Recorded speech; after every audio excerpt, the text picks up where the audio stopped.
జీవితంలో ప్రతి క్షణం ఏదో ఒకటి నేర్చుకోవచ్చు. అది మన దృష్టికోణంపైనే ఆధారపడి ఉంటుంది. ఎలాంటే నాకు నదంటే చాలా ఇష్టం. నదిలో ప్రయాణిస్తే నాకు చాలా సంతోషంగా ఉంటుంది. ఎందుకు? నదిలో ఎప్పుడూ ఏదో కొత్తదనం ఉంటుంది. నది పాతదానిని పట్టుకుని కూర్చోదు. ఎల్లప్పుడూ ప్రవహిస్తూనే ఉంటుంది, ఎప్పుడూ ఆగదు.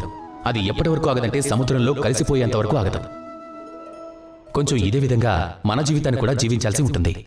నదిలా ప్రతి క్షణం కొత్తగా. ఆ విధంగా జీవితాన్ని జీవిస్తే పాతదంటూ ఏదీ మీలో దాచుకోవద్దు. లోపలున్న స్మృతులను స్వయంగా కోల్పోవద్దు.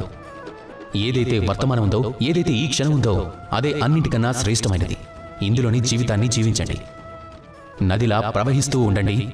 మీరు నేర్చుకుంటే అర్థమవుతుంది. నన్ను మీలో ప్రయాణించేలా చేస్తే చాలా బాగా అనిపిస్తుంది. ఆ వ్యక్తి పూర్తి ఆనందంతో పాటు ఎలాంటి చింత లేకుండా ప్రతి క్షణాన్ని జీవిస్తాడు. ప్రవహిస్తూనే ఉంటాడు, ఎప్పుడూ ఆగడు, ముక్తి ప్రాప్తించే వరకు.